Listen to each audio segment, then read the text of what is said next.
Jadi sebelumnya bekerja di sebuah resort ya. Jadi saya bekerja di sana dari umur 14 tahun. Yang artinya saya sekolah waktu SMP itu pagi, kemudian pulangnya jam setengah 1, jadi selesai makan cuma 15 menit langsung ganti baju dan mulai kerja. Itu pun kerja sampai jam 5 sore. Kemudian selanjutnya saya pulang lagi, mandi, kemudian nge-break sedikit, mungkin 1 jam. Kemudian jam 6 saya sudah bantu lagi di resort untuk cuci piring, jadi steward. Ya, jadi cuci piring, kemudian juga bersih-bersih di dapur, sambil belajar di sana. Kalau pikiran negatif enggak ada, tapi bulian banyak.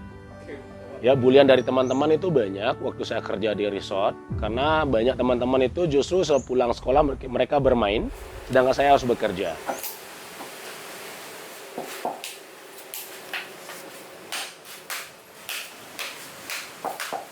Kalau untuk pembuatan VCO, kami tentu di awal menyortir kelapa yang kami beli dari petani.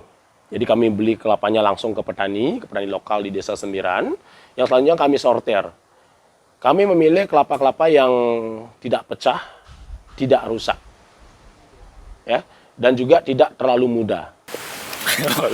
Oh bahaya nih. Bahaya ini. Jadi cara ngupasnya pun gampang ini. Nah, dimasukkan, didorong. Kayak malam pertama ya. Iya.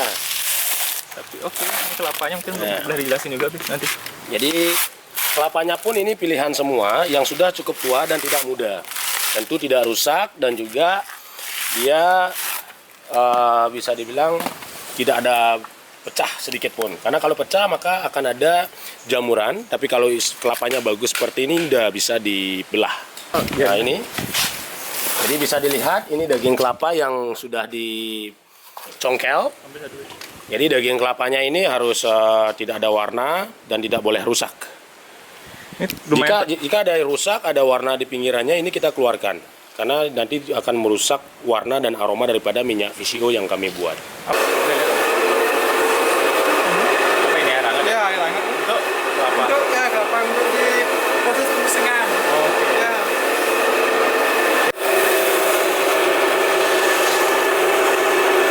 Yang selanjutnya daging kelapa tersebut dicuci lalu diparut. Nah, parutan kelapa tersebut kami campur dengan air. Kemudian kami melakukan pemerasan dan kami saring. Dari santan yang sudah disaring itu kami fermentasi. Nah, dari fermentasi tersebut akan muncul minyaknya terpisah dengan air dan juga blondonya. Jadi lapisan paling bawah itu akan dilihat airnya, tengahnya itu minyak, di atasnya itu blondo atau sisa santannya. Jadi blondonya kita ambil, minyaknya lalu kita saring. Jadi habis difermentasi, baru airnya itu kita sedot. Kemudian yang ada itu adalah minyak dan blondo. Kemudian blondonya kita ambil, kita pisahkan. Lalu minyaknya juga kita pisahkan. Minyak yang sudah kita pisahkan kita langsung saring. Kemudian blondo yang masih mengandung minyak itu kita gunakan sentrifugal untuk melakukan pemisahannya.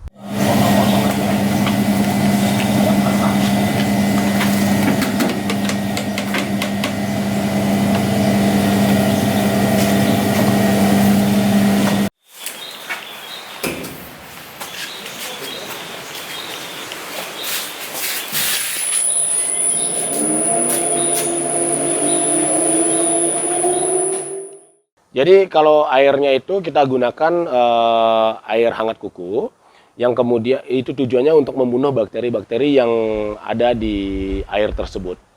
Sehingga untuk memastikan pada saat proses fermentasi, itu bakteri alami yang terkandung dalam santan kelapa itu tidak terkontaminasi oleh bakteri-bakteri atau kuman-kuman yang ada dalam air.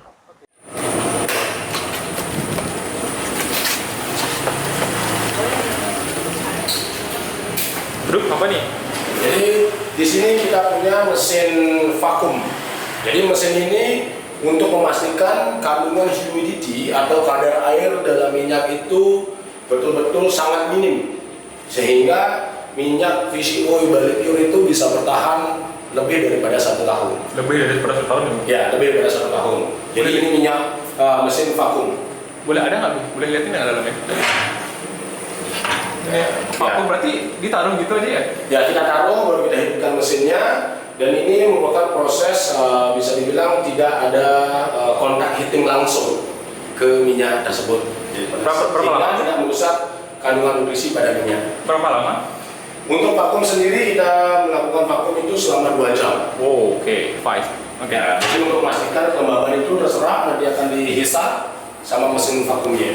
Produksi kosmetik guys, yang dimana nanti untuk produk-produk sejenis body oil, kemudian minyak rambut, shampoo, sabun itu akan diproduksi di ruangan kosmetik ini. Jadi ini merupakan ruang produksi daripada kosmetik Bali Pure, di mana kita ada gudang penyimpanan bahan baku. Melalui Pasbox ini nanti semua bahan baku dan juga kemasan kita bisa bawa. Yang selanjutnya akan masuk ke ruang timbang. Ya, jadi kita akan timbang di sini. Yang selanjutnya untuk sabun kita ada ruang mixing dan cetak padat. Jadi ini untuk ruang cetak dan mixing sabun mandi. Nah, untuk sabun yang sudah selesai dicetak akan dibawa ke ruang aging atau curing padat. Tapi untuk jenis produk cairan seperti body lotion, kemudian minyak kemiri dan juga body oil, itu kita akan masukkan ke ruang mixing dan filling cairan. Di sini sudah ada mesin filling cairan untuk dalam proses pengemasan ke botolnya. Dan selanjutnya untuk produk sabun, untuk pengemasan primernya akan masuk ke ruang pengemasan primer padat dan cairan. Jadi pemasangan cling wrap agar memastikan sabun itu tidak terkontaminasi. Yang selanjutnya produk dikeluarkan melalui Pasbox, yang nantinya setelah keluar dari sini langsung dibawa ke ruang pajang produknya. Jadi produk siap diedarkan guys. Jadi dari 300.000 itu kalau boleh jujur ya ruginya kan tidak ada. Karena sistem saya dulu adalah mengembangkan perusahaan tersebut. Jadi sebetulnya dari 300.000 itu transportasi dan biaya-biaya tenaga kerja itu karena saya kerjakan sendiri tentu tidak ada biaya. Jadi kita masih belum ngambil yang namanya gaji. Jadi ngayah lah ke perusahaan bahasanya. Ngayah, kemudian untuk transportasinya kebetulan saat itu juga saya untuk kehidupan sehari-hari menjadi sopir freelance. Ya, jadi satu sisi saya membangun bisnis Bali Pure untuk masa depannya, kemudian sopir freelance untuk daily life-nya. Ya, jadi di situ saya merasa kesepian. Saya merasa kesepian dan saya selalu menyalahkan orang-orang di sekitar. Sampai suatu ketika pada saat masa kuliah saya ketemu dengan guru spiritual, ya, pemilik ashram Gandhipuri.